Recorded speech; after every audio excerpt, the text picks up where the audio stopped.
तो शुरू करते हैं। और अगर वीडियो अच्छा लगे तो वीडियो को लाइक जरूर कीजिएगा और इसी तरह की वीडियोस पाने के लिए आप हमारे इस चैनल को सब्सक्राइब भी कीजिएगा, ताकि आपको इसी तरह के लेटेस्ट और फ्रेश कंटेंट मिलते रहे। तो फिल्म की कहानी मुंबई में साधारण परिवार में जन्मे सिद्धार्थ दीक्षित उर्फ सिद्धू से शुरू होती है, जो पहले ही सीन में ट्रेन से बाहर लटक कर उसके ऊपर चढ़कर डेयरडेविल स्टंट करते हुए एंट्री मारता है। और सिद्धू के पिता उसके इस स्टंटबाजी से परेशान है, क्योंकि इसी के कारण वह अपने बड़े बेटे निहाल दीक्षित को खो चुके हैं। लेकिन सिद्धू का सपना पोलैंड में होने वाले एक्सट्रीम स्पोर्ट मुकाबले मैदान में भाग लेकर उसे जीतना चाहता है, क्योंकि यही उसके भाई निहाल का भी सपना था। इसी वजह से सिद्धू को किसी की भी परवाह नहीं है। वो सालों से इस कंपटीशन की तैयारी करने में लगा हुआ है और किसी भी हालत में बस पोलैंड जाना चाहता है। और जहाँ जाया नहीं जाता है बल्कि बुलाया जाता है, और जो आदमी बुलाता है उसका नाम देव है। और देव भी इस मैदान नाम की जगह को चलाता है, और देव भी दुनिया के सबसे बेहतरीन स्टंटमैन को भी बुलाता है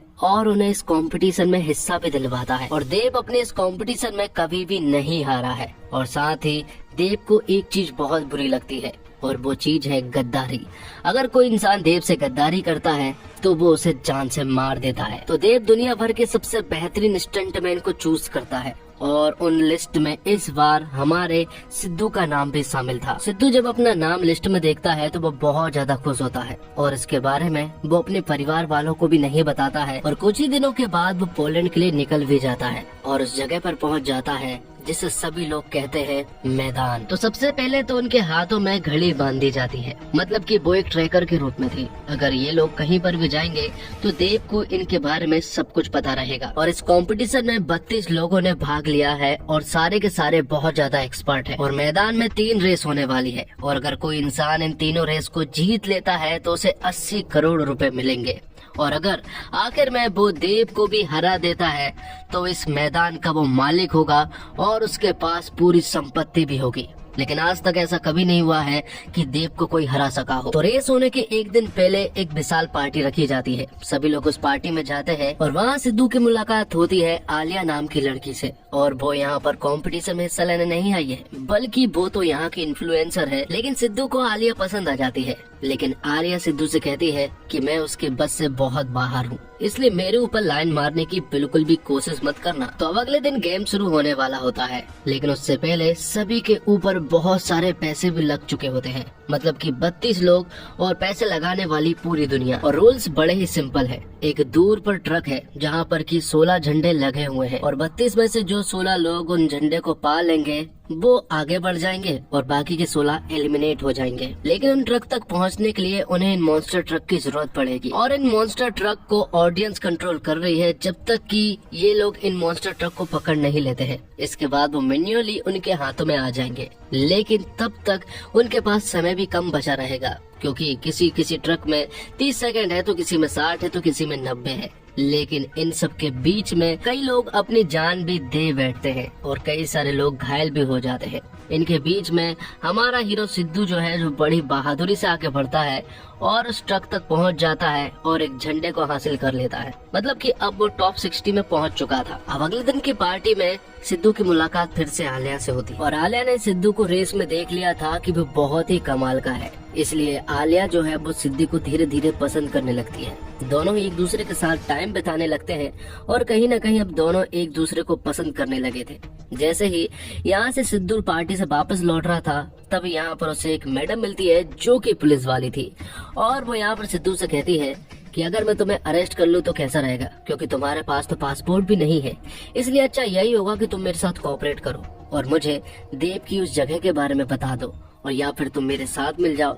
इसलिए यहाँ पर वो मैडम जो है वो सिद्धू को एक चिप देती है, और वो चिप को देव के ऊपर लगाने को कहती है, ताकि वो देव की सारी बातें सुन सके। अब ना चाहते हुए भी सिद्धू को उसकी बात माननी पड़ती है। जब सिद्धू वापस जाता है तो यहाँ पर देव के लोग उसे बुरी तरह से मारते हैं, क्योंकि उन्हें मालूम चल गया था कि वो हाल ही में एक औरत से मिला है जो कि पुलिस वाली है। ये देखकर सिद्धू जो है वो उन लोगों को मार कर डायरेक्ट देव के पास पहुंचता है, और वो देव को सब कुछ सच बता देता है कि मुझे इन लोगों ने बोलने का मौका भी नहीं दिया है। मैं तुम्हें यही बताने आ रहा था कि मुझे एक मैडम मिली जो कि पुलिस वाली थी और वो उसने मुझे एक चिप दी है और ये चिप मुझे तुम्हारे ऊपर लगाने को कहा है। ये सारी बातें सुनने के बाद देव जो है वो यहाँ पर सिद्धू से इम्प्रेस हो जाता है कि ये आदमी वफादार है और इसने सब कुछ सच बता दिया है। लेकिन एमी ने भी देव के बहुत सारे स्मगल वाले माल को पकड़ लिया था। उसने उन सभी जगहों पर छापा मार दिया था जहाँ पर कि देव के माल रखे जाते थे। तो एमी उन सभी स्मगलिंग वाली चीजों को जब्त कर लेती है। दरअसल एमी ने सिद्धू को चिप तो एक दी थी, लेकिन एक चिप उसने सिद्धू के ऊपर लगा दी थी, जिस वजह से ही यहाँ पर देव जो है वो पकड़ा गया था। और अब कहीं ना कहीं देव को ऐसा लग रहा था कि शायद सिद्धू ही वो गद्दार है जिसने हमारे ठिकाने के बारे में पुलिस वालों को बताया है, जबकि ऐसा कुछ भी नहीं था। और यहाँ पर हमें ये भी मालूम चलता है कि दरअसल में आलिया ने ही देव को बताया था कि यहाँ पर सिद्धू जो है वो पुलिस वालों से मिला था, जिस वजह से अब यहाँ पर सिद्धू जो है वो आलिया से बात करना टोटल बंद कर देता है। बाद में एमी जो है वो सिद्धू को अपने पास बुलाती है और वो उससे कहती है कि तुम्हारे भाई की जान जो है वो गेम में नहीं गई थी, बल्कि उसकी जान जो है वो सोच समझकर ली गई थी। ये सारी बात सुनने के बाद सिद्धू को बहुत ही ज्यादा गुस्सा आ गया था, क्योंकि उसे ऐसा लगा था कि उसका भाई तो गेम में मर गया है, जबकि ऐसा नहीं था। अब कुछ और रहस्य रिवील होते हैं और मार्क नाम के बंदे की एंट्री होती है। दरअसल मार्क इस पूरे मैदान को चलाता है और देव जो है वो उसका गोद लिया हुआ बच्चा है। तो जब यहाँ पर मार्क को मालूम चलता है कि देव स्मगलिंग करता है तो उसे बहुत बुरा लगा, क्योंकि वो लोग सिर्फ और सिर्फ मैदान पर ध्यान देना चाहते थे, जबकि यहाँ पर देव की नीयत जो है बिल्कुल ठीक नहीं थी। वो चाहता था कि वो अपना एक अलग देश बनाए और उस जगह पर मैदान को अनाउंस करे, इसलिए वो उल्टी सीधी स्मगलिंग करके बहुत सारे पैसे और वेपन्स हासिल करना चाहता था, ताकि वो बहुत ज्यादा पावरफुल होकर अपना एक नया देश बना सके। तो अब सेकंड रेस शुरू होती है और ये रेस और भी ज्यादा दिलचस्प है। इस बार भिड़त होने वाली थी कुत्तों से, और ऐसे वैसे कुत्ते नहीं बल्कि जंगली कुत्ते, जो कि अगर किसी इंसान के पीछे पड़ जाए तो उन्हें जिंदा रहने का कोई भी हक नहीं है। तो यहाँ पर एक पार्टनर की जरूरत थी, लेकिन सिद्धू को कोई भी पार्टनर नहीं मिल रहा था। तब आलिया उसके पास आती है और उससे कहती है कि तुम मेरे ऊपर एक बार और भरोसा कर सकते हो।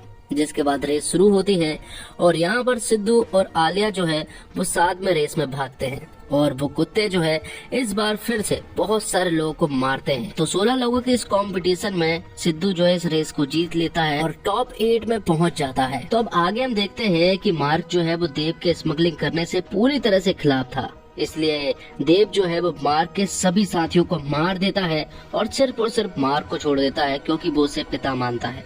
लेकिन वो उसे मार तो नहीं सकता था, इसलिए वो उसे एक कंटेनर में छिपा कर रख देता है और उसके बारे में अब किसी को भी कुछ भी नहीं मालूम है, क्योंकि देव अपने कदम से पीछे हटने नहीं वाला है। वो अपना एक नया देश बना कर ही रहेगा। तो भाई एमी फिर से सिद्धू को अपने पास बुलाती है और उससे कहती है कि सिर्फ और सिर्फ मार्क एक ऐसा बंदा है जो कि बता सकता है कि तुम्हारे भाई को किसने मारा है, और अगर तुम उसे ढूंढ लेते हो तो तुम्हें पता लग जाएगा कि तुम्हारे भाई को किसने मारा। इसलिए वो लोग मार्क को ढूंढने में लग जाते हैं और उन्हें मार्क मिल भी जाता है। तो यहाँ पर मार्क उन्हें सब कुछ सच बताने लगता है। वो बताता है कि निहाल जो है वो फाइनल तक पहुंच चुका था। आखिर में उन्हें एक प्लेन से डाइव मारनी थी, लेकिन डाइव मारने से पहले दोनों की बाइक को फेंका जाता है। फिर उसके बाद उन दोनों को उस बाइक पर बैठना पड़ता है और फिर जाकर अगर इनका पैराशूट खुल गया तो ये लोग जीत जाएंगे। लेकिन ऐसा नहीं हुआ, क्योंकि निहाल का पैराशूट नहीं खुल पाया और वो मर गया, और यहाँ पर देव का पैराशूट खुल गया और वो सही सलामत नीचे आ गया था। लेकिन मार्क उसे बताता है कि दरअसल में निहाल ही इस रेस को जीतता, लेकिन यहाँ पर देव ने उसके पैराशूट से छेड़छाड़ कर दी थी, जिस वजह से ही मार्क मारा गया था। तो फाइनल 8 लोगों की रेस थी, लेकिन यहाँ पर देव जो है वो सभी लोगों को मार देता है और वो यहाँ पर सिद्धू से कहता है कि ये रेस तुम्हारे और मेरे बीच में होगी। जिन 8 लोगों को मारा है वो इसलिए मारा है क्योंकि उन लोगों ने तुम्हारी मदद की थी मार्क को ढूंढने में। तो सिद्धू भी इस रेस के लिए पूरी तरह से रेडी था। सिंपल है रूल्स है, वो रूल्स ये है कि इन्हें पहले पहाड़ी पर जाना है, वहाँ से अपनी अपनी साइकिल उठाना है और आगे बढ़ना है, और उन साइकिल के द्वारा उन्हें एक ऐसी जगह पर पहुंचना है और झंडा हासिल करना है। लेकिन इनके हाथ पर टाइम बॉम्ब भी लगा है, जिसमें सिर्फ और सिर्फ 20 मिनट का समय है। तो इस रेस को सिद्धू जीत तो लेता है, लेकिन वो अपने हाथ के टाइम बॉम्ब की बजर नहीं दबाता है, क्योंकि वो अभी यहाँ पर देव को पीटना भी चाहता है, इसलिए वो उससे फाइट करना शुरू करता है। और यहाँ पर देव जो है वो बुरी तरह से पिटता है और सिद्धू फिर से उसे मारने में पूरी तरह से सफल हो जाता है। लेकिन मरते वक्त देव जो है वो यहाँ पर सिद्धू को बताता है कि मैंने तुम्हारे भाई को नहीं मारा था। तो सिद्धू ने देव को हरा दिया था और अब वो पूरे मैदान का लीडर बन चुका था। लेकिन उसके दिमाग में एक बात खाई जा रही थी और वो बात ये थी कि मरता हुआ इंसान जो है वो झूठ नहीं बोलता है। तो देव ने उसे सच ही कहा होगा, इसलिए उसका पूरा शक जो है वो मार्क के ऊपर जाता है और वो मार्क के पास जाकर कहता है कि तुमने मेरे भाई को क्यों मारा, जिस पर कि मार्क अब सब कुछ उगल देता है। वो बताता है कि रेस शुरू होने से पहले उसे मालूम चल गया था कि इस रेस को जरूर निहाल ही जीतने वाला है, लेकिन वो मैदान को नहीं चला सकता था। इसलिए मार्क ने निहाल के पैराशूट से छेड़छाड़ कर दी, जिस वजह से निहाल की जान चली गई। और ये सुनने के बाद तो सिद्धू को बहुत ज्यादा गुस्सा आता है और वो जिस प्लेन में बैठे हुए थे वो उसमें ब्लास्ट करवा देता है और खुद पैराशूट की मदद से नीचे